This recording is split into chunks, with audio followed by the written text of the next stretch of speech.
Lady Louise Windsor just quietly walked away with some of the most emotionally significant items from Queen Elizabeth's private collection. And the part that nobody is talking about, the part that actually changes everything, is that Queen Camilla's family is reportedly furious about it. Not quietly disappointed, not a little hurt, furious. And when you actually look at what was left to whom and why, and what it signals about where this monarchy is actually headed, you start to realize this wasn't just a grandmother leaving gifts to a granddaughter. This was a declaration. This was two of the most powerful people in modern royal history, Queen Elizabeth and Prince Philip, separately, independently, choosing the same person to carry their most personal legacy forward. And that choice is now reshaping the entire family dynamic in ways most people completely missed. Before we get into all of this, if you're new here on UK Dispatch, hit that subscribe button so you don't miss any updates on this story as it develops. Lady Louise Windsor has always been the quiet one. She's 21 years old. She's technically a princess, but she chooses to go by Lady instead. She attended St. Andrews, the same university William and Kate went to. She worked at a garden center during summer breaks. She competes in carriage driving competitions under the name Mountbatten Windsor. She is not the royal you expect to find at the center of serious family tension. But when Queen Elizabeth died in September 2022, and the details of who received what started to surface, Louise's name kept coming up in ways that apparently did not sit well with Camilla's side of the family. Here's the baseline.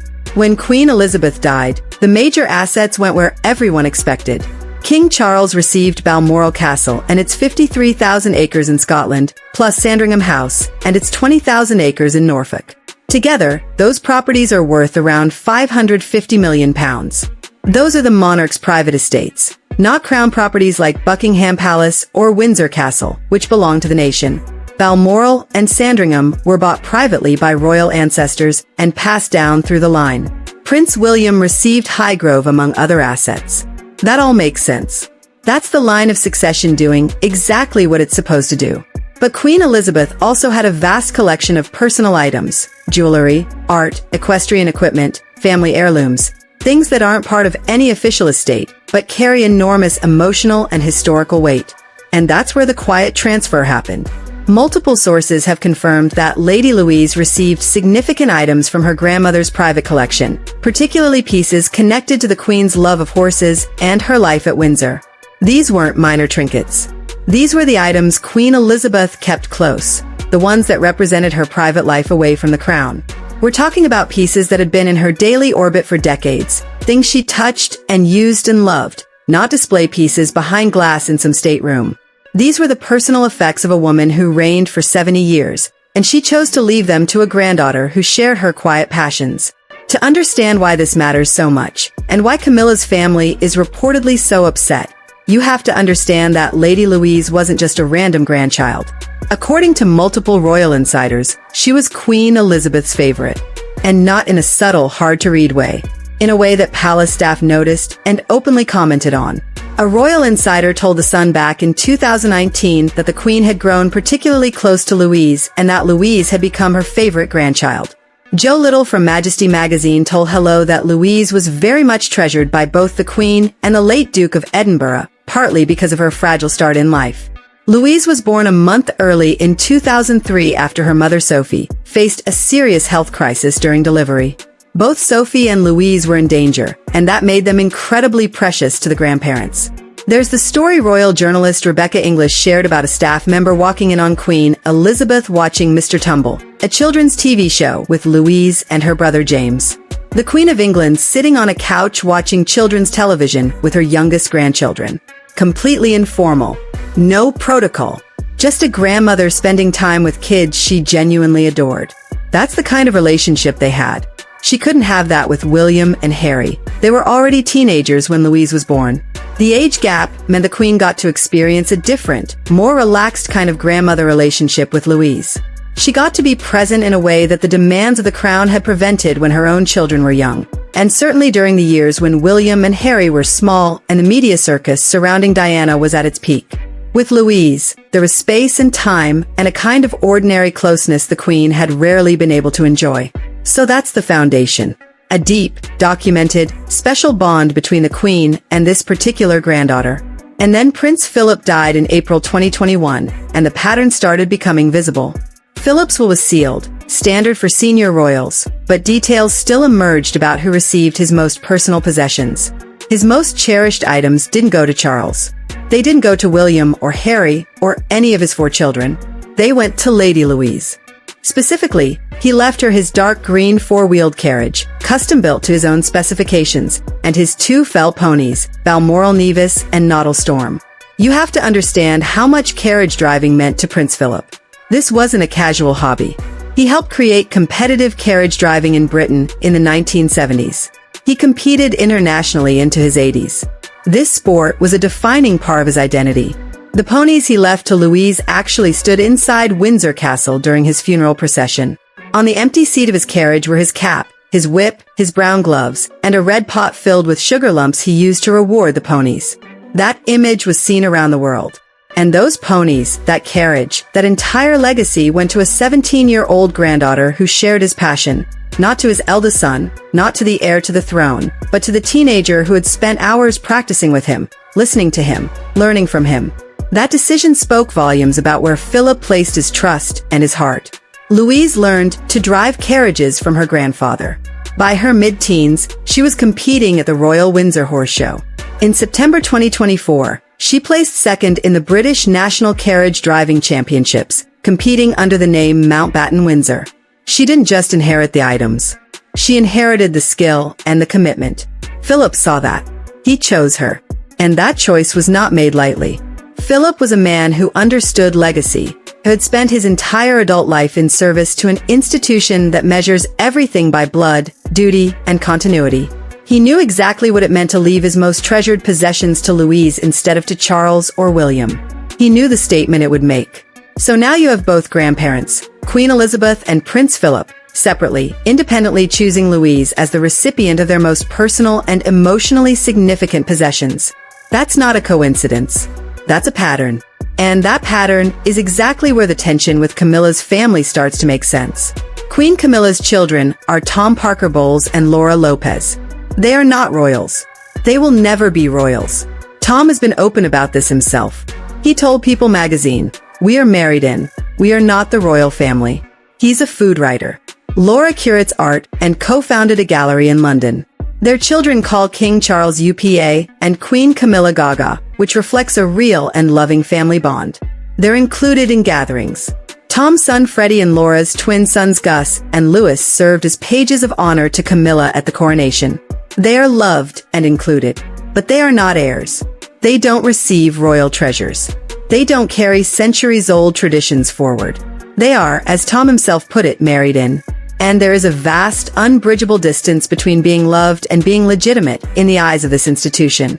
That creates a deeply uncomfortable dynamic when Louise, who is 17th in line to the throne and a princess by birth, even though she doesn't use the title, receives item after item of deep personal significance from both the Queen and Prince Philip. From Camilla's perspective, this has to sting. She spent years navigating intense public criticism. She worked for decades to improve her image, supported Charles through incredibly difficult periods, and eventually became queen consort and then queen. But her biological children and grandchildren remain outside the royal legacy. They get the family gatherings, but not the inheritance. They get the affection, but not the heirlooms. They get Christmas at Sandringham, but not the carriage that belonged to the Duke of Edinburgh or the private collection of the late Queen. Sources have indicated there were difficult conversations about how to distribute Queen Elizabeth's personal belongings. The big estates nobody questioned. Charles gets Balmoral and Sandringham. That's tradition. That's the law. But the emotional items, the pieces that carry personal meaning rather than legal title, those became a source of private tension. Because every piece that went to Louise was a piece that didn't go to Camilla's family. And the message that sends is hard to ignore. It says quietly but unmistakably that there is an inner circle and an outer circle. And Camilla's children, despite decades of inclusion, remain in the outer circle. Then there's the Sophie factor. Sophie, Duchess of Edinburgh, is Louise's mother. And she adds another layer to why Camilla might find all of this unsettling. Sophie was once described as Queen Elizabeth's favorite daughter-in-law. Some called her the Queen's secret weapon. While the world focused on Diana and then Kate, Sophie quietly built strong, genuine relationships within the family. She became someone the Queen relied on, someone who could be trusted with difficult conversations and sensitive moments. She was steady, loyal, and never sought the spotlight. Qualities the Queen valued above almost everything else. There's history here worth noting. Back in 2001, Sophie was caught in a scandal after making critical comments about various royals to an undercover reporter, and some of those comments touched on Charles's relationship with Camilla. Both women have publicly moved on since then. Sophie left her PR career to become a full-time working royal. Camilla married Charles and became queen. They appear together at events and show a united front. But according to author Sean Smith, who wrote Sophie, Saving the Royal Family, the dynamics remain complicated beneath the surface. Old wounds don't always heal completely, especially in a family where so much goes unspoken and appearances must be maintained at all costs. At 60, plays a unique role connecting younger royals like Princess Kate with more senior figures like Camilla and Princess Anne. Commentators have noted that Sophie follows in Princess Diana's footsteps with her humanitarian work, visits to conflict zones, advocacy for victims of sexual violence and war, landmine awareness. All of these echo Diana's well-known causes. And Diana was Camilla's long-standing rival. So Sophie doing this work, while being the mother of the grandchildren who keep receiving meaningful inheritances, adds up to a constant quiet reminder of a past Camilla has spent years trying to move beyond. Sophie's children, Louise and James, represent something specific. They are royal by birth. They carry the Mountbatten-Windsor name. They are in the line of succession. Camilla's children and grandchildren, by contrast, are part of the family, but remain on the sidelines. Not in the line of succession. Not carrying the name. That difference creates ongoing tension even when everyone behaves perfectly well in public. It's the kind of tension that never gets discussed openly, but simmers beneath every family gathering, every holiday photograph, every seating arrangement at a state occasion. And here's what makes Louise's position even more fascinating. She is technically a princess. When she was born in 2003, she became Her Royal Highness Princess Louise of Wessex under the 1917 letters patent, which grants princely status to all male-line grandchildren of the monarch. But her parents, Prince Edward and Sophie, decided their children would be styled as the children of an earl. Lady Louise and Viscount Severn, not prince and princess. Sophie explained in a 2016 BBC interview that they wanted Louise and James to understand they would likely have to work for a living. They wanted them to have as normal a childhood as possible and to build their own identities outside the weight of royal titles. When Louise turned 18 in November 2021, she could have claimed her princess title and royal style. She chose not to. She enrolled at the University of St. Andrews. She worked at a garden center during summer breaks. She joined the university's officer training corps and began military training. She competes in carriage driving under her legal name. She goes to university like any other student. She is by every available measure building a life of substance rather than a life of status. And that choice may actually be giving her more power, not less. She gets the benefits of royal birth without the heavy responsibilities that come with using the title. Compare that to what happened with Harry and Meghan. When they tried to create independent lives while keeping their royal titles, they faced enormous backlash, the family fractured, and they eventually moved to California, where they still navigate the fallout. Louise decided early on to simply be Louise. She's playing the long game, maintaining her royal standing while building her own identity. And in doing so, she has made herself far more valuable to the future monarchy than if she had insisted on the title. And it's working. When she appears at events like Trooping the Colour, people take notice. In 2024, she was the only non-working royal to stand on the balcony alongside the Wales children. When she stood vigil at her grandmother's coffin alongside her brother and cousins, commentators noticed her composure and quiet dignity. She's building a reputation without asking for one. She's becoming known not for titles or scandals or fashion choices, but for quiet competence and genuine skill. That is incredibly rare in the modern royal landscape, and it makes her enormously valuable to an institution that is constantly searching for people it can rely on. Now let's talk about the future, because this is where the inheritance situation could actually reshape the monarchy. Royal expert Richard Eden made a striking prediction that when Prince William becomes king, he hopes William will follow Queen Elizabeth's example and ask his cousins, including Lady Louise and James, to support with royal duties. That statement reveals a real structural problem. There aren't enough working royals in William's generation. Harry is no longer involved. Prince Andrew has stepped back. Beatrice and Eugenie don't hold full-time royal roles. That means the burden will fall mainly on William, Kate, and eventually their children. The pool is shallow. And Louise is young, capable, has military experience, a strong bloodline, and carries herself with a calm, dignified presence that the institution desperately needs.